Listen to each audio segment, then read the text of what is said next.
सुबह की पहली किरण जैसे ही रिवरव्यू गांव की पहाड़ियों पर उतरी, मायरा ने खिड़की खोली। हवा में हल्की ठंडक थी, लेकिन मन में एक अजीब गर्माहट। कल रात की आरव के साथ हुई बातचीत उसके जहन में बार बार गूंज रही थी। शायद मैं हार्टलेस नहीं, बस बहुत डर गया था। वो वाक्य उसकी सोच में गूंज रहा था। किस बात से डर गया था आरव? कौन सा ऐसा राज था जो उसकी आंखों में ठंडक बनकर जम गया था? सुबह का मुलाकात। स्कूल जाने से पहले मायरा ने तय किया कि आज वो आरव के बंगले जरूर जाएगी। किताबों का बैग कंधे पर डाला और वहीं पुरानी पगडंडी पकड़ ली। बंगले तक पहुंचते पहुंचते धूप पत्तों के बीच से छन छन कर जमीन पर गिर रही थी। बंगले का दरवाजा खुला था, हमेशा की तरह आधा, जैसे किसी को अंदर बुला रहा हो और किसी से छुप रहा हो। अंदर कदम रखते ही उसे वहीं ठंडा माहौल मिला, पर आज दीवारों पर कुछ बदला हुआ था। धूल हटाई गई थी, कुछ पुराने फ्रेम साफ किए गए थे। आरव सामने वाले कमरे में बैठा था, लकड़ी की मेज पर कुछ रखे हुए पुराने फोटो। तुम सफाई कर रहे हो? मायरा ने धीरे पूछा। आरव ने बिना ऊपर देखे कहा, नहीं, बस यादों को झाड़ रहा हूं। उसकी आवाज में वो भारीपन था जो न आंसू बन पाता है न शब्द। मायरा पास गई। दीवार पर लगी एक तस्वीर में एक छोटा लड़का मुस्कुरा रहा था, बिल्कुल आरव जैसा। बल्कि वही आरव, उसके साथ एक और चेहरा था, एक औरत का, शायद उसकी मां। ये तुम्हारी मां है? हाँ। वो मुस्कुराहट अब बस इसी फ्रेम में है। मायरा ने तस्वीर को ध्यान से देखा। कमरे में मानो एक पल को वो मुस्कान सच में लौट आई थी। पुरानी तिजोरी। आरव ने धीमे से एक पुरानी लकड़ी की तिजोरी खोली। अंदर कुछ चीजें रखी थीं। एक म्यूजिक बॉक्स, एक छोटा पियानो खिलौना और एक पुराना नोटबुक। ये नोटबुक तुम्हारी मां की है? हाँ, वो लिखा करती थी, कहानियां, गाने, कभी कभी मेरी यादें भी। मायरा ने नोटबुक के पन्ने पलटे। हर पन्ने पर किसी अधूरी कहानी के निशान थे, जैसे हर कहानी के बीच में कुछ छूट गया हो। क्यों अधूरी हैं ये? आरव बोला, क्योंकि वो कभी इन्हें पूरा नहीं कर पाई। वो शांत स्वर में बोला, पर हर शब्द में एक कंपन था। मायरा ने देखा, एक पन्ने पर लिखा था, heartless, the story of a boy who forgot to feel. वो चौंकी। ये तो तुम्हारे बारे में है? आरव ने धीरे कहा। नहीं, ये उनके सपने के बारे में था। वो कहती थीं कि हर इंसान के भीतर एक हार्टलेस होता है, जो बस किसी के प्यार से जागता है। मायरा के मन में एक अजीब सिहरन हुई। कहीं ये सब कुछ संयोग तो नहीं था?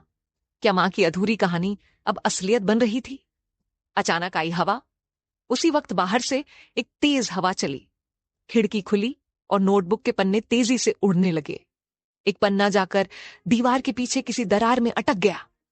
मायरा ने आगे बढ़कर दीवार छुई। यहां कुछ है। वो दीवार थोड़ी खोखली लग रही थी। आरव ने कहा, वो हिस्सा बंद है, वहां कुछ नहीं। पर मायरा की नजर में जिज्ञासा थी। कभी कभी रहस्य हमें बुलाते हैं आरव। आरव ने गहरी सांस ली।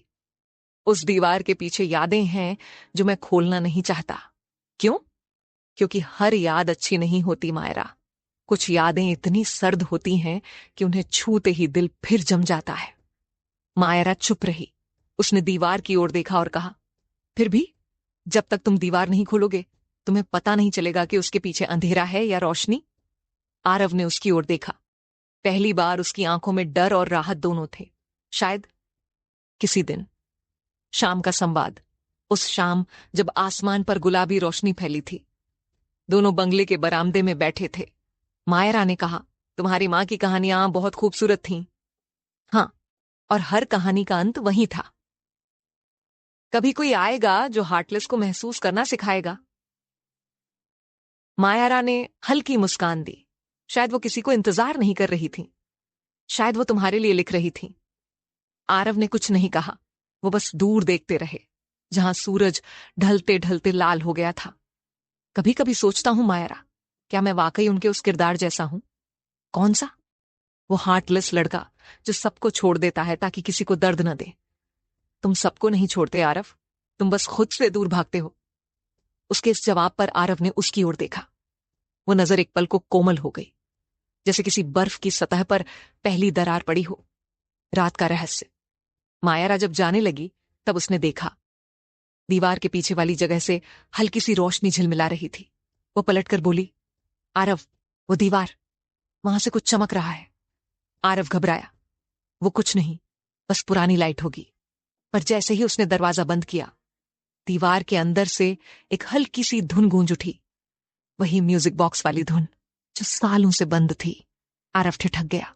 उसके चेहरे पर एक मिश्रित भाव, डर, हैरानी और अपनापन। वो धीमे से बोला, मां।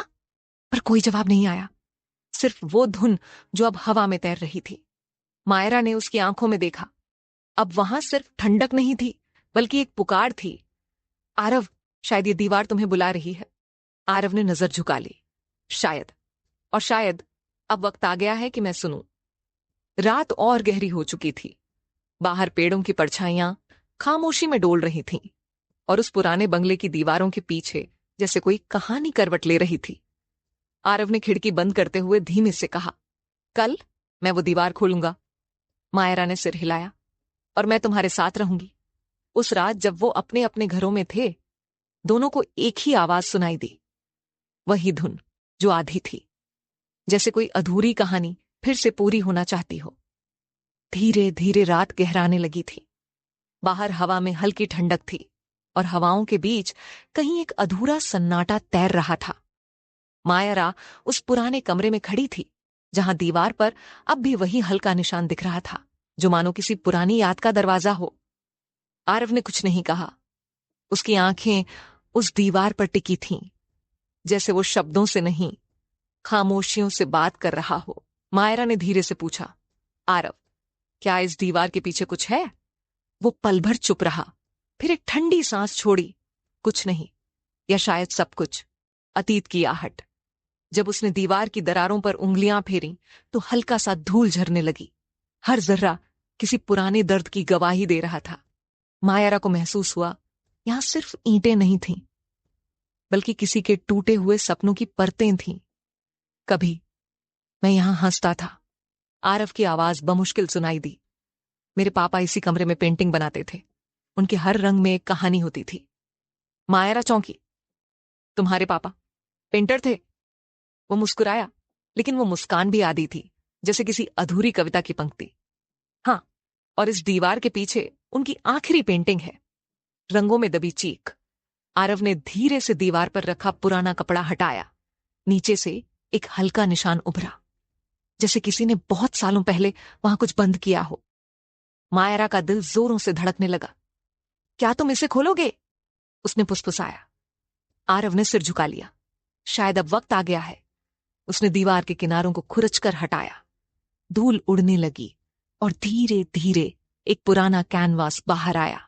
उस पर किसी की मुस्कुराती तस्वीर थी, एक औरत की, जिसकी आंखों में वही गर्माहट थी जो मायरा की मुस्कान में थी। मायरा ने कांपती आवाज में पूछा, ये कौन है? आरव के होंठ बमुश्किल हिले। मेरी मां। एक अधूरी पेंटिंग। वो पेंटिंग अधूरी थी। महिला की आंखें बन चुकी थीं, पर उसके पास खड़ा बच्चा अधूरा छोड़ा गया था। आरव ने धीरे से कहा, उस दिन पापा ने कहा था कि जब तक दिल से प्यार महसूस ना करो, किसी का चेहरा पूरा मत बनाना। फिर एक हादसा हुआ। आग लगी इस कमरे में। मां, उन्हें बचाते हुए वो वहीं रुक गया। मायरा की आंखें भर आईं। ओह आरव। उसने सिर हिलाया। लोगों ने कहा मैं बच गया, पर असल में कुछ मर गया था उस दिन। खामोशी में गिरती बारिश। बाहर अचानक बारिश शुरू हो गई। बूंदें खिड़की से टकराकर उसकी पेंटिंग पर गिरने लगी, और अधूरे चेहरे पर पानी की धार ऐसे बहने लगी जैसे मां की आंखों से आंसू निकल आए हों। मायरा ने धीरे से आरव का हाथ थामा। तुम्हारे पापा ने पेंटिंग अधूरी छोड़ी थी, शायद इसलिए कि वो चाहते थे कोई आए जो उस अधूरे चेहरे को पूरा करे। आरव ने उसकी ओर देखा। उसकी आंखों में अब पहली बार ठंड नहीं थी, बल्कि एक धीमी सी रोशनी चमक रही थी। दिल की दीवार टूटती है। वो पुराने ब्रश को उठाकर बोला, मैं ये दीवार दोबारा नहीं बनाऊंगा मायरा, क्योंकि इस बार इसे टूटना जरूरी था। मायरा मुस्कुराई। और शायद कुछ दिलों की सर्दी सिर्फ प्यार की एक किरण से पिघलती है। वो दोनों कुछ देर वहीं बैठे रहे। दीवार अब खुल चुकी थी, और उसके साथ आरव का दिल भी। कमरे में बस एक हल्की सी गर्माहट तैर रही थी, जो सालों से कहीं खो गई थी।